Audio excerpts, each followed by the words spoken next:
Je voudrais profiter aujourd'hui d'un mail que j'ai reçu. Alors, c'est un mail de Frédéric de Paris, donc c'est avec son accord, bien sûr, que je parle et que je donne son nom. Et voici, je vais vous lire déjà le mail pour qu'on voit de quoi je vais parler. J'ai bien visionné votre vidéo concernant les anniversaires de Rakusu, etc. Vous mentionnez à un moment ce qui permet de renouveler nos interrogations sur notre pratique et sur le sens de cet engagement. En effet, pour ma part, de nombreuses questions restent ouvertes.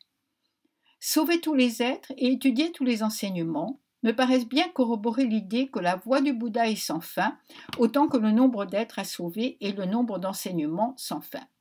Mais je m'interroge encore au sujet d'éteindre tous les désirs. Je perçois que ce vœu permet de faire face à l'avidité et les deux autres vœux à la haine et à l'ignorance, point d'interrogation. Sans conteste, l'avidité est un dangereux poison, mais n'y a-t-il pas quand même une nuance entre supprimer l'avidité et supprimer tous les désirs? Supprimer tous mes désirs, même si cela me renvoie aussi à chemin sans fin, est une démarche qu'il me faut encore comprendre. Développer prajna, samadhi, les moyens d'existence juste, sauver tous les êtres, suivre la voie du Bouddha, sont bien des désirs, entre guillemets, et point d'interrogation. Je passe sur désirer la santé plutôt que la maladie, désirer la paix en Ukraine plutôt que la guerre, désirer retrouver du travail ou que nos enfants soient bien élevés, etc. Ce qui ne me paraissent pas bon à supprimer, point d'exclamation, sans quoi il s'agirait de retomber dans ce fameux nihilisme dont est souvent taxé le bouddhisme par des lecteurs peu scrupuleux. En formulant donc ma question de façon plus synthétique, supprimer l'avidité, oui, supprimer toute forme d'aspiration, point d'interrogation. Je sais que ces questions ont déjà été maintes fois posées et débattues, j'ai bien des scrupules à les poser encore, mais bon, je serai attentif à votre réponse. Alors moi, j'étais vraiment contente de ce mail parce qu'il va me permettre justement, comme je l'ai fait déjà plusieurs fois, mais là je vais enregistrer. Maintenant, j'enregistre en me disant, voilà, si j'enregistre, peut-être je vais toucher plus de personnes et puis on peut regarder. Oui, ça c'est un rêve, on peut regarder plusieurs fois. Bon, il y a deux choses dans ce mail. La première, il parle du questionnement. Alors, il le dit de façon juste, hein, ce dont il s'agit. Parce que vous savez, il y a beaucoup, par exemple dans le Rinzai, il y a le grand doute, etc. Et alors, quelquefois, les gens passent complètement à côté, mais même dans des livres et tout, c'est étonnant. Ce dont il est question, ce n'est pas de questionner les enseignements, mais de les approfondir. Et donc, ce n'est pas le questionnement de la pratique, mais le questionnement de votre pratique. Qu'est-ce qui va la rendre, par exemple, plus vivante, plus proche, plus profonde?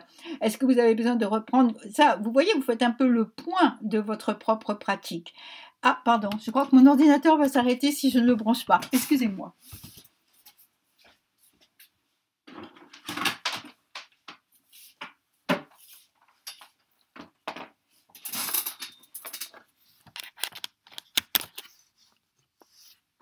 Donc, vous questionnez votre propre pratique, vous faites le point, vous vous dites, est-ce que je me suis endormie récemment? Est-ce que j'ai toujours le même élan dans ma pratique? Enfin, voilà.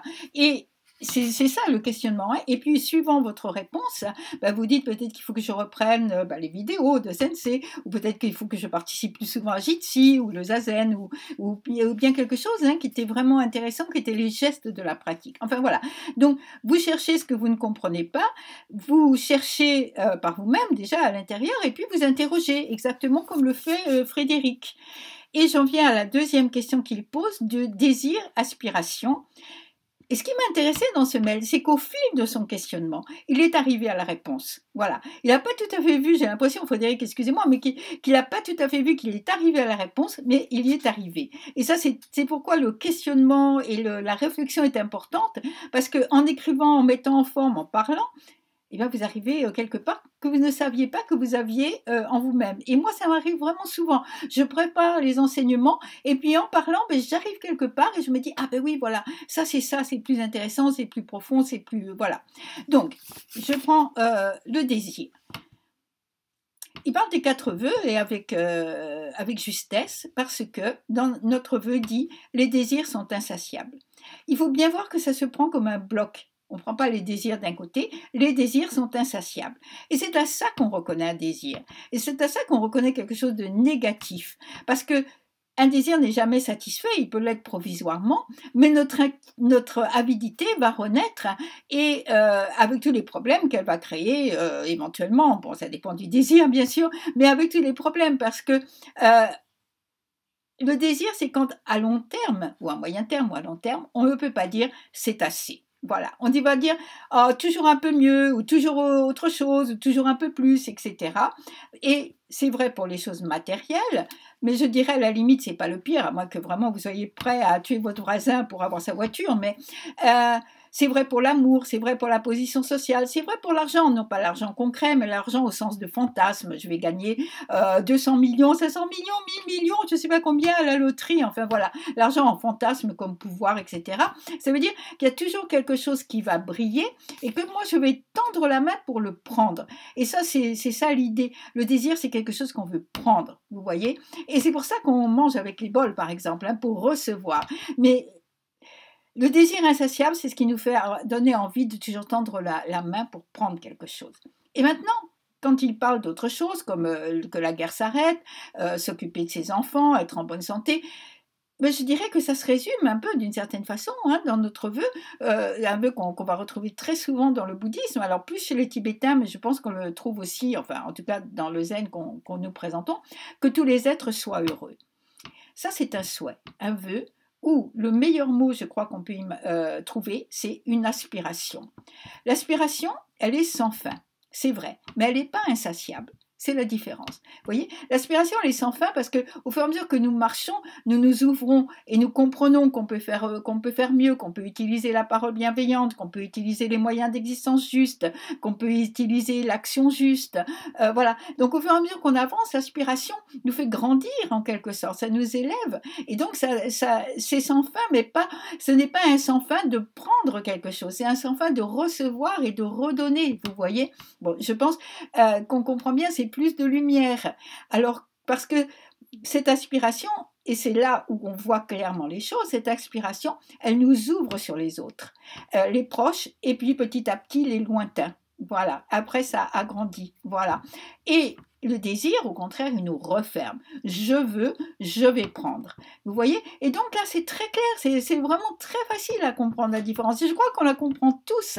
Mais le problème, alors là, je parle spécialement pour une personne qui va se reconnaître, je ne dis pas qui, mais elle va se reconnaître. Le problème, c'est de faire attention aux mots. Ici, désir est lié à insatiable.